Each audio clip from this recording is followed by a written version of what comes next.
never going to get a jet if you keep putting your money in things where money don't go. Hello and welcome. Has fear ever gotten the best of you? Has it kept you from calling on a client, investing money in your company, spending money on your branding or expansion? Has fear ever kept you from taking some of the risk?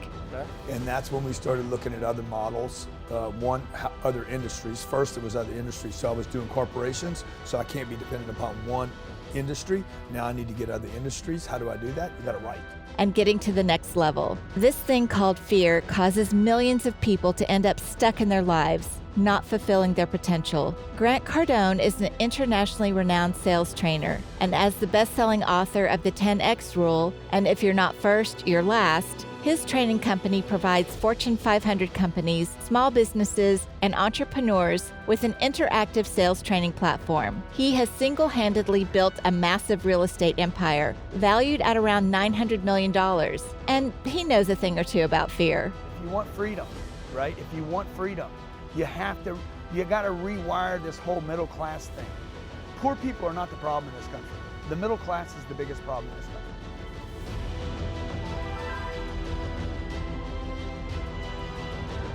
As long as you think, oh, the client canceled, oh, the client went bankrupt, oh, the client can't pay, oh, the client this, you're just using these things as reasons to not perform. Everybody does it. Everybody. I do it. First line of defense is always, oh, why is this happening to me? What did I do wrong? Okay? So the way through this, okay, and I learned this in 2008. This is not an experiment for me. I know exactly what's going to happen. When this happened, March 20th, I got Sherry and Jared together and I said, this is what's going to happen. And no one is going to want to accept it. And the moment you do accept it, it's like if you've ever been in the surf and you start getting drowned, you hit a wave. Anybody ever surf? You ever got covered up by a wave and it's throwing you down and you're like, and you're like, I can't wait to come up. And as soon as you come up, you're like, oh my God, and bam, another one hits you. This is a tsunami. There is no place you can go and escape what's going on here. You can go get another job. We have many people that have tried that already. Some of you might be thinking about it. You're going to go some other place and you're going to meet yourself again. People need to be taught how to properly market and promote. You and I were talking before we started here, right? You're missing on the promotion thing and the marketing thing. And that's tied to money, right? Because I'm like, if I'm not willing to spend money, if all I'm doing is saving all my money and I'm not willing to use money, right?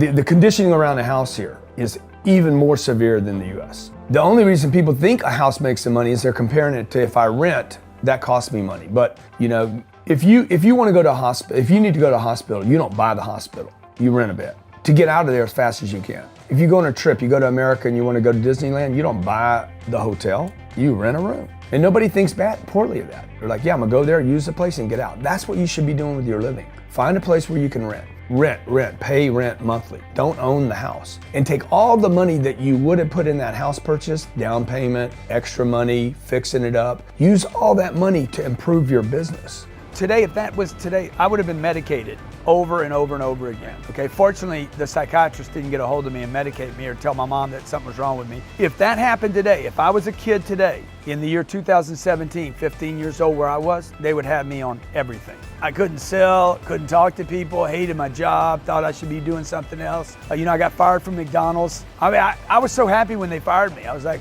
thank you, I'm out of here. I don't want to smell French fries ever again. The sales stuff, my dad had always told my mom, tell those boys they need to learn how to sell, because if they can sell, they can go anywhere. But when I went into these sales positions, I was awkward, uncomfortable. I didn't like talking to people. I didn't know how to get on common ground. I didn't know how to, I didn't know how to do this, what we're doing right now. I didn't know who I was, man. It's just awkward, right? So, and everybody was like, nobody tells you that everybody's awkward. So here I was spending 12 years in high school, 5 years in college, and nobody taught me how do you get on common ground with somebody? How do you build rapport? I mean, there's actually ways to do that, right? I had 3 companies at the time. 2 of them got one of them got 90% of it was just everything that was left on it but the head, maybe. Me popping out on the road, pitching stuff, selling, very transactional. That one got pretty much just, here, cut in half. Anybody that was still doing business with me in 2010 was just almost, they were beat up. So everything was decided on price, no contracts, so I had 2 of the 3 businesses. The third business was the real estate. In 2010, you couldn't move a piece of real estate. Like Okay. it got me through. Now, at the same time, you know the old saying, when it rains, it pours, right? So I was trying to make a move. I knew I was doing something wrong, right? Between, probably 2004 and I had accumulated a little money. I wouldn't use it for marketing. I wouldn't use it for branding. I wouldn't use it to scale. I didn't trust that if I invested it, it would come back to me.